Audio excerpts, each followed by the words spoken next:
রেস্টুরেন্টে খেতে ঠিক কেমন লাগে আজ পর্যন্ত আমি জানি না। বাড়তি টাকা খরচ হবে বলে আমার হাসব্যান্ড কখনো কোনোদিন রেস্টুরেন্টে খাওয়া না। আপু এমন একটা চিকেন চাপের রেসিপি দাও যাতে বাসায় বসে যখন তখন বানিয়ে খেতে পারি।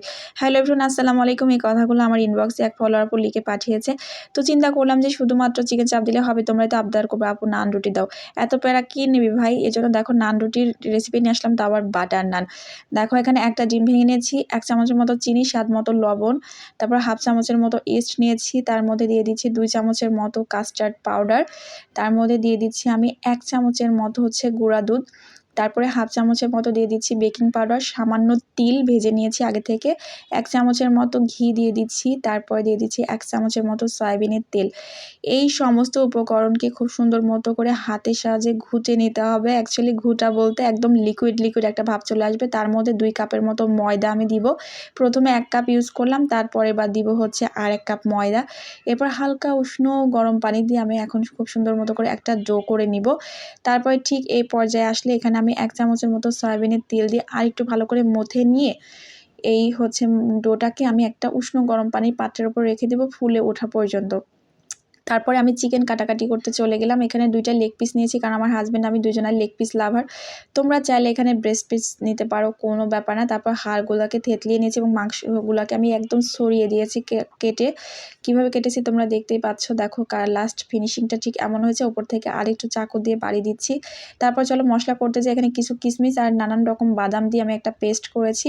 তারপরে মশলা করার জন্য এখানে আদা রসুন বাটা, পেঁয়াজ বাটা, টক দই, এখানে সরিষা বাটা, তারপরে দিয়ে দিচ্ছি বাদাম বাটা, সরিষা পেস্ট বা mustard paste, barbecue sauce, soy sauce, তারপর দিয়ে দিয়েছি একটু ভিনেগার, 1 চামচের মতো ঘি, শুকনো মরিচের গুঁড়া দিয়েছি 2 চামচের মতো, ধনিয়ার গুঁড়া, জিরার গুঁড়া 1 চামচ করে দিয়েছি, হাফ চামচের মতো হলুদের গুঁড়া, এখানে 1 চামচের মতো গরম মশলা আর 1 চামচের মতো কাবাবের মশলা দিয়ে দিলাম।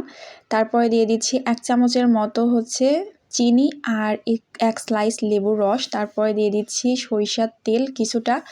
তারপরে খুব সুন্দর মতো করে এখন মশলাটাকে আমি হাতের সাহায্যে মেখে নিচ্ছি। আর মশলাটা দেখতে এত ইয়ামি লাগছে, মনে হচ্ছে চিকেন চাপটা অনেক বেশি মজা হবে, তাই না? তারপর একটু ফুড কালার দিয়ে চিকেন লেগ পিসটাকে কালারফুল করে নিচ্ছি, কারণ যে কোনো জিনিস দেখতে যদি সুন্দর হয় সেটা হয়তো খেতেও অনেক ভালো লাগবে, এরকম ফিল করি আমরা, তাই না?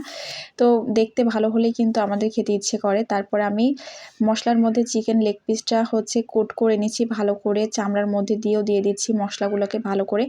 তারপরে ওটাকে সাইড করে এদিকে আমি হাফ কাপের মতো বেসন নিয়ে নিয়েছি, সেটাকে চেলে নিচ্ছি। চেলে নিলে ভালো হবে, নাহলে দলা পেকে থাকবে, ভালো হবে না।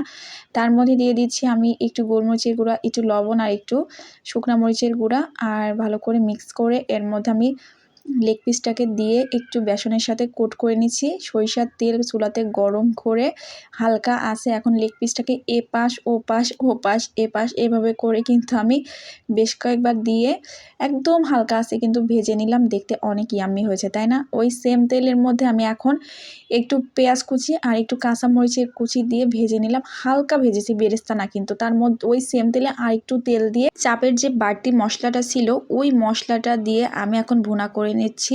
তারপরে একটু বাটি ধুয়ে পানি দিলাম, তাহলে ভুনাটা ভালো হবে। তো ভুনা রেডি। এদিকে আমি চলে আসলাম নান রুটি বানাতে। ডোটা ফুলে কিন্তু ডাবল হয়ে গেছে, দেখতে পাচ্ছ।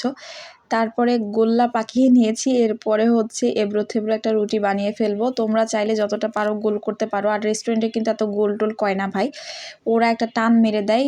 আমি নিজে জানি কিভাবে বানায়, কিন্তু এটা তো ইন্ডাস্ট্রি না, এটা হচ্ছে আমাদের নর্মাল চুলা।